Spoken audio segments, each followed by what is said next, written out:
হাসির রাজা, জ্ঞানের রাজা, রসিক রাজা।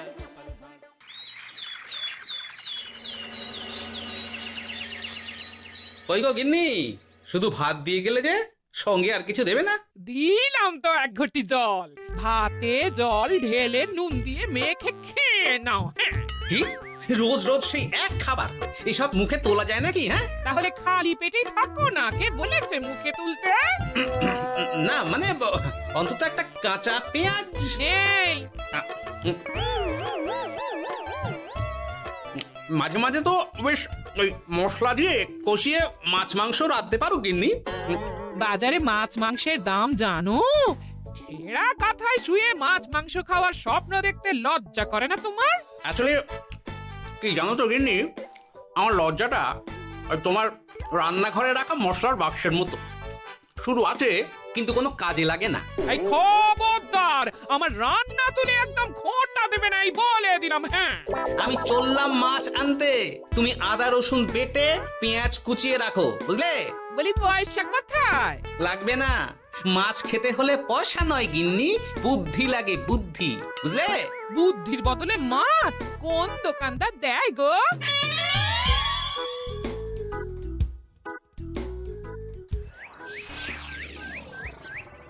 না না না না না, কিছুতেই বুঝে উঠতে পারছি না। এই নিন জাহাপনা, আপনার জন্য আম পোড়া শরবত এনেছি, খেয়ে নিন। ওরা কপাল আগে সামলাই, তারপর আম পোড়ার শরবত খাবো। সে কি জাহাপনা, আম তো আপনার প্রিয় ফল। তার চেয়েও প্রিয় ক্ষমতার লোভ। এদিকে কৃষ্ণনগর ঠিক যেন পাকা হিমসাগর, ওদিকে বর্ধমান যেন হৃষ্টপুষ্ট ফজলি, আর খাম্বাজ রাজ্য যেন লাল হলুদ গোলাপ ঘাস। এদের একসঙ্গে খেতে না পারলে আমার ঠিক ভাত হজম হচ্ছে না উজির। হবে হবে, খুব তাড়াতাড়ি এই রাজ্যগুলো আপনার বর্ষতা স্বীকার করবে জাহাপনা। শুধু চাই সঠিক উপায়। কি উপায়? এদের সঙ্গে যুদ্ধে লড়ে আপনি সহজেই রাজ্যগুলো জিতে নিতে পারেন জাহাপনা, কিন্তু তাতে রাজ্যবাসীর ভালোবাসা পাবেন না। রাজ্যবাসীর ভালোবাসা পেতে হলে প্রমাণ করতে হবে তাদের রাজারা অপদার্থ। কি বলছো উজির? আমার তো কিছুই মাথায় ঢুকছে না। আপনি হলেন বাংলার নবাব, আর কথায় আছে না, মাছে ভাতে বাঙালি। বাঙালিকে না বুঝলে বাংলা জিতবেন কিভাবে? আসুন আসুন জাহাপানা, আসুন, আমি আপনাকে বাতলে দিই বাংলা জেতার উপায়। সাব্বাস উজির, তোমার বুদ্ধিটা ঠিক পাকা ল্যাংড়া আমের মতো, না মিষ্টি।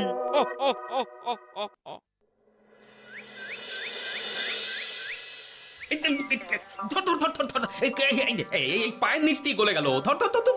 বিশাল বড় মাছ গো গোপাল দাদু, একেবারে পাকা শোল। ছাড়বে না গোপাল দাদু, আজ রাতে আমরা জমিয়ে মাছ ভাত খাবো। খেতে তো হবে শোল মাছের ঝোল আর তেল কই। তোদের দিদাকে বড় মুখ করে বলে এসেছি, এই, ধরেছি।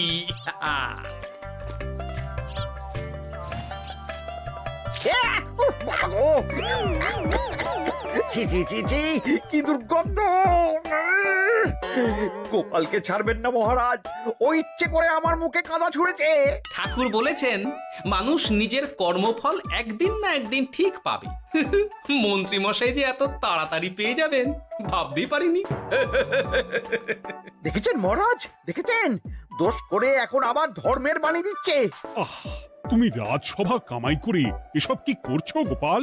যা সামান্য বেতন পাই সব পেঁয়াজ রসুন কিনতেই ফুরিয়ে যায় মহারাজ, তাই মাছটা নিজেই ধরে খাচ্ছি। হ্যাঁ? মহারাজ আপনার পায়ে পড়ি। থাক থাক, আর আমার পা ছুঁতে হবে না গোপাল। কেন মহারাজ? আমি তো মন থেকে আপনাকে সম্মান করি, বলুন। এ তো আচ্ছা জ্বালাতন। মুর্শিদাবাদের নবাব বাহাদুর আপনাকে একটি বিশেষ পত্র পাঠিয়েছেন, অনুগ্রহ করে গ্রহণ করুন।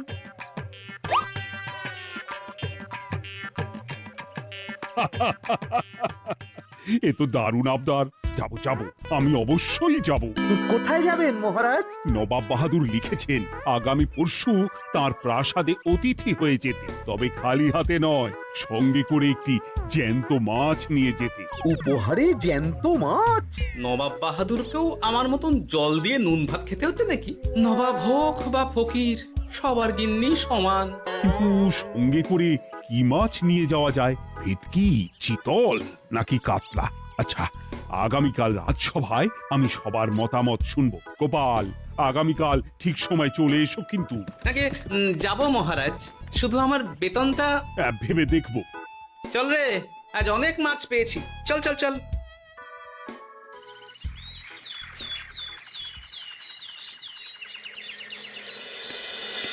কি মহারাজ, আপনাকে এত চিন্তিত দেখাচ্ছে কেন? নবাব বাহাদুরের জন্য কি মাছ উপহার স্বরূপ নিয়ে যাওয়া যায় সেই চিন্তায় গতকাল রাতে আমার ভালো ঘুম হয়নি মন্ত্রী। আমিও গতকাল রাতে দু চোখের পাতা এক করিনি মহারাজ। অনেক ভেবে সকালের দিকে আমার মাথায় একটা বুদ্ধি এলো। কি বুদ্ধি? নবাবকে উপহার স্বরূপ ইলিশ দিলে কেমন হয়? বোঝো কাণ্ড, এই বুদ্ধির জন্য রাত জাগতে হলো। হ্যাঁ, ইলিশ তো জল থেকে তুললেই অক্কা পায়, তা জ্যান্ত থাকবে কিভাবে? ঠিক ঠিক, মন্ত্রীর মাথায় গোবর আছে না ভুসি? আমার মতে উপহার স্বরূপ ছোট মাছ নিয়ে যাওয়াই ভালো। এই যেমন ধরুন ওই পুঁটি মাছ, যেও খেতে পারবেন আবার ঝালও খেতে পারবেন। ছি ছি ছি ছি ছি, সবাই হাসবে যখন দেখবে কৃষ্ণনগরের মহারাজ উপহার স্বরূপ নিয়ে গেছেন পুঁটি। ওরে বাবা, তাহলে থাক বাবা। তাহলে বাদ গেল মোট দুটি, ইলিশ আর পুঁটি। আমার মতে কাতলা দেওয়াই ভালো, ওজনেও বেশি হবে। না না না, কাতলা দেখতে একদম ভালো নয়, মাথা মোটা মাছ কোথাকার। উপহারে এমন কিছু দেওয়া উচিত যা দেখতে সুন্দর হবে। হ্যাঁ ঠিক তো, তাহলে বরং ভেটকি দিয়ে দিন। ভেটকি বাজারে কত করে কিলো এখন? পয়সার চিন্তা আমি করছি না গোপাল, বরং আমার চিন্তা মান সম্মানে। বাকি রাজ্যের রাজাদের তুলনায় আমার উপহার যেন নবাবের বেশি পছন্দ হয়। কিন্তু সবাইকে এরকম অদ্ভুত উপহার নিয়ে যেতে বলার কারণ কি? মাছ, তাও আবার জ্যান্ত। আচ্ছা মহারাজ, এর পিছনে নবাব বাহাদুরের কোনো চাল নেই তো? গোপাল, তুমি মিছি মিছি সন্দেহ করছো। কথা না ঘুরিয়ে বরং একটা ভালো মাছের নাম বলো দেখি। ভালো মাছ? জ্যান্ত কই মাছ নিয়ে যান মহারাজ, গতকাল অনেকগুলো ধরেছি।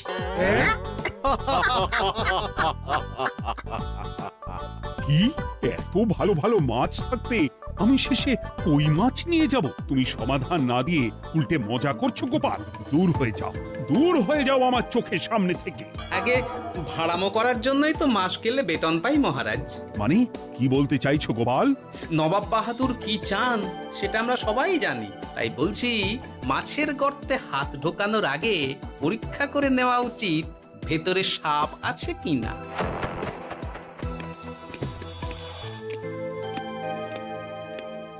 এই মন্ত্রী, গোপাল কি বলে গেল? সাপ ব্যাং কিছুই তো বুঝলাম না।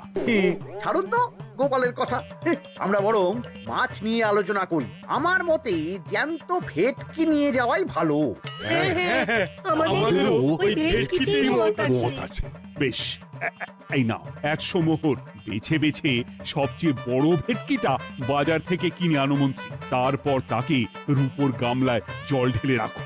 আমি কাল ভোর ভোর মুর্শিদাবাদের উদ্দেশ্যে রওনা হব। কোনো চিন্তা করবেন না মহারাজ, কাজ হয়ে যাবে। যাওয়ার সময় চিঠিটাও সঙ্গে করে নিয়ে যেতে হবে। নবাবের হুকুম।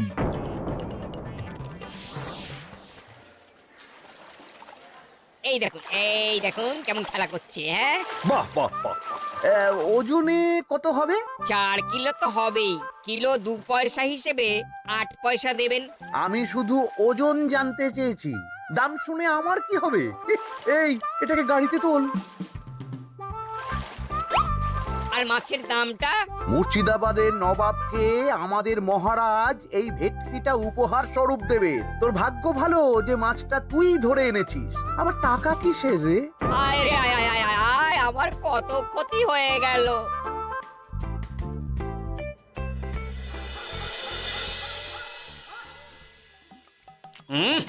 গুনি তেল কৌটে যা রেঁধেছ না। বলি বলি আর কটা মাছ আছে গো? আছে তাতে আগামী আগামী 7 দিন হয়ে যাবে। হ্যাঁ, তাহলে কাল কই মাছের ঝোল খাবো, পরশু খাবো শোল মাছের কালিয়া। ধুর, এসব খেয়ে খেয়ে জিভে চড়া পড়ে গেল। বাজার থেকে একটু ইলিশ ভেটকিও তো আনতে পারো। হ্যাঁ, ইলিশের অনেক দাম গো গিন্নি, আর ভেটকি তো বাজারে প্রায় ওঠেই না। কে বলেছে তোমাকে? শুনলাম মন্ত্রী মশাই নাকি আজ বাজার থেকে সবচেয়ে বড় জ্যান্ত ভেটকিটা নিয়েছেন। হ্যাঁ, তাই নাকি? তার মানে আগামীকাল নিশ্চয়ই মহারাজ ওটা নিয়েই মুর্শিদাবাদ যাবেন। আমার মনটা বড্ড কু ডাকছে গিন্নি। না, এভাবে ছেড়ে দিলে হবে না, একটু পরীক্ষা করে দেখতে হবে। হাজার হোক এ রাজ্যটা তো আমারও। এত রাতে আবার কোথায় চললে গো? হ্যাঁ? দেখতে গর্তে সাপ আছে না মাছ। অ্যাঁ?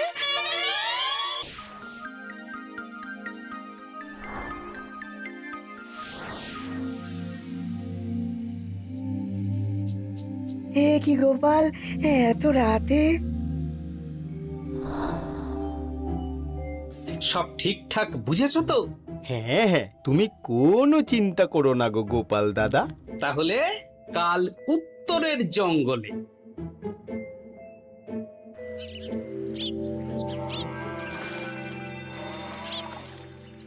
ভেটকি মাছটা রূপোর গামলায় রেখে গরুর গাড়িতে তুলে দিয়েছি মহারাজ। আর নবাব বাহাদুরের চিঠিটা?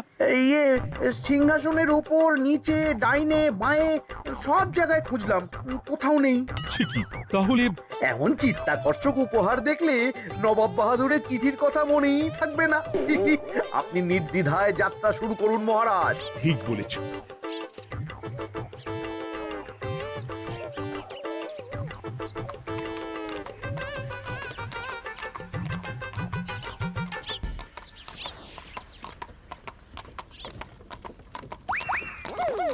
ওই তো মহারাজের রথ এসে গেছে। এই যা যা বলেছি মনে আছে তো? আছে গো আছে। ভেটকি মাছের পাতুরি আর ঝোল দুটোই রাঁধবো। হ্যাঁ, আমার ফিরতে কদিন দেরি হতে পারে, বেশি দেরি হলে তোমরা খেয়ে নিও, এবার লুকিয়ে পড়ো।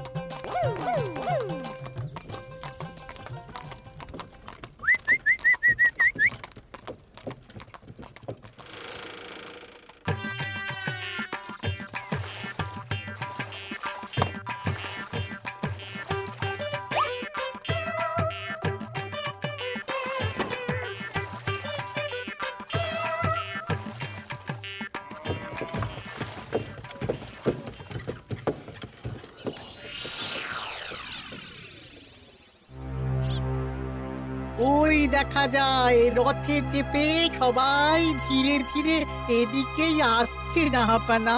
আসতে দাও, আসতে দাও, এবারই খেলা জমবে। এসো এসো, তোমাদের সবাইকে মুর্শিদাবাদে স্বাগত জানাই। আমার উপহারের কথা মনে আছে তো? আছে জাহাপানা আছে, শুধুমাত্র আপনার জন্য আমি নিয়ে এসেছি একটা জ্যান্ত কাতলা। এই নিয়ে এসো। আমার উপহারও কিছু কম নয় জাহাপানা, নিয়ে এসো। আর তোমরা? আর কৃষ্ণচন্দ্র, তুমি কি এনেছো? এদের সবার চেয়ে ভালো উপহার এনেছি, যা দেখলে আপনার মন একেবারে আনন্দে নেচে উঠবে। ইচ্ছে করবে এক্ষুনি হয় পাতুরি না হয় ঝোল করে খেয়ে নি। তাই নাকি? হ্যাঁ, খাস নবাব বাহাদুরের জন্য আমার বিশেষ তোফা। কই, নিয়ে এসো। এই তো কই নিয়ে এসেছি মহারাজ। গোপাল, তুমি? ভেটকি কোথায়? এতক্ষণে গিন্নি রান্না বসিয়ে দিয়েছে।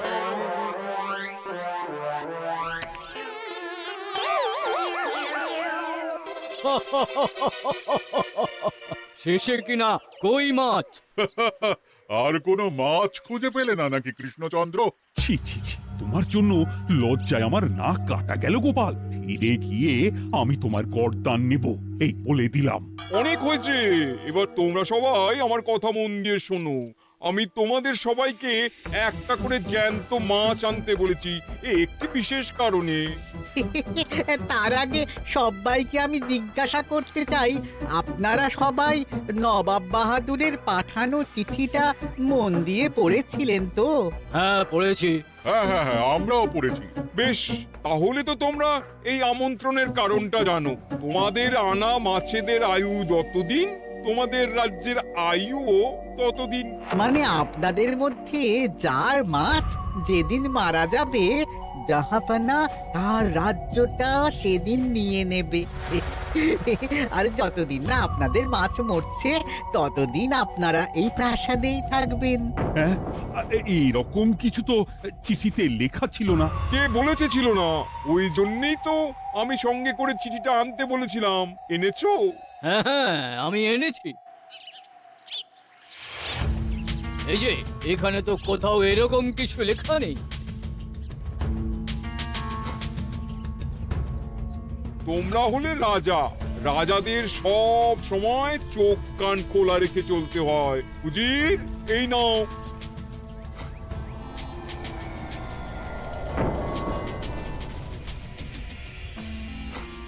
সত্যি তো, চিঠিতে তো এটাই লেখা আছে। আমাদের সঙ্গে প্রতারণা করা হয়েছে। হ্যাঁ হ্যাঁ, আমরা কেউ বুঝিনি চিঠিতে কার চুপি করা আছে। চুপ! বেশি গলা তুলে কথা বললে গলাটা শরীরের ওপরে নাও থাকতে পারে। আজ এই মুহূর্ত থেকে এই খেলাটা শুরু হলো। তোমাদের রাজ্যের আয়ু এখন তোমাদের আনা মাছেদের কাছে।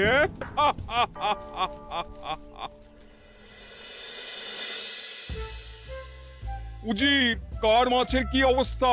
আগে বাকিরা মোটামুটি সাঁতার কাটছেও, খাম্বাজ রাজার আনা কাতলা খাবি খাচ্ছে। মনে হয় খুব তাড়াতাড়ি যাবে। বাবা বাবা বাবা, এ তো খুব ভালো কথা। অপেক্ষা করি তবে। গেল গেল, আমার রাজ্যটা ভেসে গেল। গেছে মহারাজ, গেছে। আজ থেকে খাম্বাজ রাজ্য আমার। খাম্বাজ রাজাকে বন্দি করো। পাবদার রুইও ভেসে উঠেছে জাহাপানা। তোমাদের রাজ্য দুটো আমি খেলাম। বাকি রইল শুধু বর্ধমান রাজা চিতল আর কৃষ্ণচন্দ্রের কই। যা, আমারটাও গেল। আগে জানলে আমিও কৃষ্ণচন্দ্রের মতন জিওল মাছ আনতাম। কৃষ্ণচন্দ্র, নিজেকে এত চালাক ভেবো না।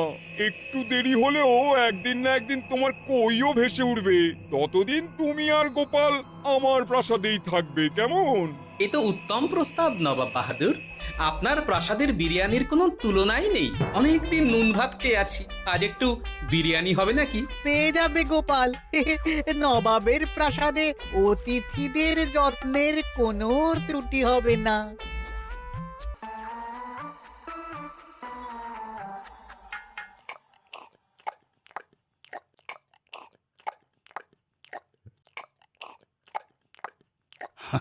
আমাকে ক্ষমা করে দিও গোপাল, আমি তোমাকে অনেক কথা শুনিয়েছি, কিন্তু এখন বুঝতে পারছি কেন তুমি ভেটকির বদলে কই মাছ এনেছো।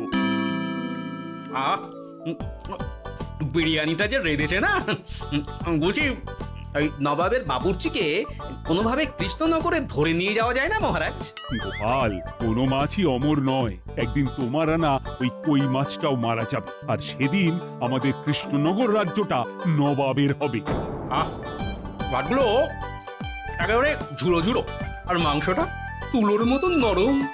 আহ, আমার কথা কি তোমার কানে যাচ্ছে? গোপালের চোখ কান সব সময় খোলা থাকে মহারাজ, আর তাই চিঠির কারচুপিটা ধরতে আমাকে বেশি বেগ পেতে হয়নি। কিন্তু কিভাবে বুঝলে গোপাল চিঠির রহস্যটা? কারণ আমি জানতাম নবাব বাহাদুর অনৈতিক কিছু করবেন না। গায়ের জোরে নয়, বুদ্ধি দিয়েই উনি বাজিমাত করবেন। অবশ্য এ ব্যাপারে আমাকে সাহায্য করেছে বিজ্ঞানী। একটা সাহায্য করতে পারবেন বিজ্ঞানী?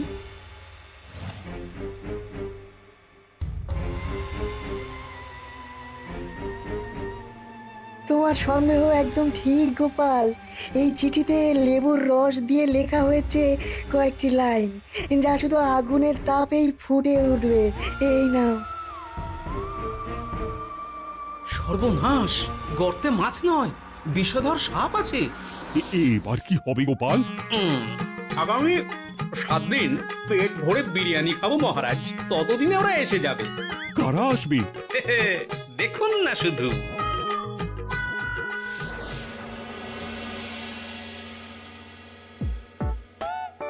এই তোমার বুদ্ধি, দেখলে তো গোপাল এসে কেমন সবকিছুর উপরে জল ঢেলে দিল। মানে বুঝতে পারিনি যে ওরা ওরা চিঠির কারচুপি সব ধরে ফেলবে। কৃষ্ণচন্দ্রের কই মাছের কি খবর? সেটা কি এখনো জীবিত? আগে আমাদেরও একই প্রশ্ন নবাব বাহাদুর। এভাবে আর কদিন চলবে জানা নেই। কবে যে সব থেকে মুক্তি পাবো। দাঁড়ান জাহাপানা, আমি ছুটে গিয়ে দেখে আসছি মাছটা জীবিত আছে কিনা। তুমি বুনোল হলে আমিও বাঘা তেঁতুল। কৃষ্ণচন্দ্র, যতদিন না মাছটা মরছে তোমাকে আমি এখানেই আটকে রাখবো। সর্বনাশ হয়ে গেছে জাহাপানা, দেখবেন আসুন, দেখবেন আসুন। কি হয়েছেটা কি? চলুন না, নিজের চোখেই দেখবেন। সে কি, কই মাছ বাচ্চা দিয়েছে? এটার অপেক্ষাতেই তো ছিলাম। ওরা এসে গেছে মহারাজ, এবার আপনার রাজ্য সুরক্ষিত। মানে নবাব বাহাদুরের কথা অনুযায়ী মাছ মারা গেলে রাজ্য ছাড়তে হবে। এমনিতেই কই মাছের জান শক্ত, এরাও বড় হবে, বাচ্চা দেবে। এইভাবে কই মাছের গুষ্টি মরে শেষ হতে হতে নবাব বাহাদুর আর বেঁচে থাকবেন না। হ্যাঁ নয়, হ্যাঁ। বেছে বেছে ঠিক মা কই মাছটাকে নিয়ে এলে এবার রাজ্যে ফিরি। কি লাভ? সেই তো নুন ভাত খেয়েই থাকতে হবে। না, আমি তোমার বেতন 10 গুণ বাড়িয়ে দেব, আর যাওয়ার সময় নবাবের বাবুর্চিকেও ধরে নিয়ে যাব। আজ থেকে তুমি শুধু বিরিয়ানি খাবে। জয় জয় মহারাজের জয়, জয় কই মাছের জয়।